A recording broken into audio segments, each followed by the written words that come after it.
中東局勢風雲變幻，轉眼間又平靜落嚟，油價率先下跌，美元亦遭到拋售。呢一切係咪會影響聯儲局嘅貨幣政策呢？早晨，我係 AI Mark， 今日係2025年6月24日，歡迎收睇財經早餐。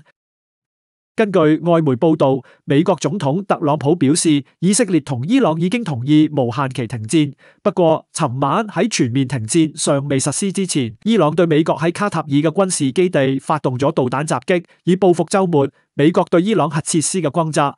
特朗普表示，由於伊朗提前通知咗美方，因此導彈被成功攔截，冇對基地造成損害。而家睇嚟，自6月13日以色列對伊朗發動嘅大規模攻擊，導致以伊雙方爆發嘅衝突，現已經告一段落。喺事件結束後，尋晚油價首當其衝出現下跌，紐約期油大跌8.6%，以68.51美元收市。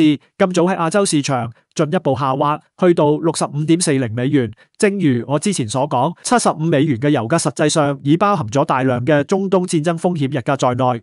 如果中東局勢轉趨平穩，加上而家全球經濟相對疲弱，油價下跌係預料之中嘅。反觀美元，近週嘅上升喺好大程度上係拜油價上漲所賜。由於石油大多以美元結算，油價升各國喺購買石油時就必須使用更多美元，咁會推升各國對美元嘅需求，進而支持咗美元嘅價值。不過，儘管近週油價大幅上升，但美匯指數根據路透社數據，最高只去到99.42點。隨住油價現金轉跌，唔排除美元會面臨更大嘅下行壓力。就今朝喺亞洲市場所見，美匯指數已跌返去到98.2點，相反，歐元則重上1.16美元水平。今明兩晚，聯儲局主席鮑威爾將出席參議院聽證會，展述美國最新嘅經濟形勢。但喺佢尚未發言之前，聯儲局副主席鮑曼尋晚已提前表達咗意見，指美國嘅通脹似乎正朝住2%嘅目標邁進。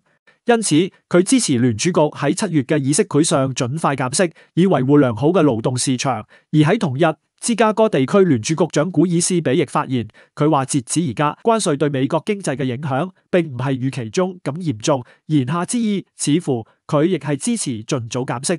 不過，據最新利率期貨價格變化顯示，對於7月聯儲局減息預期，機率只有25%，要去到9月減息機率先係100%。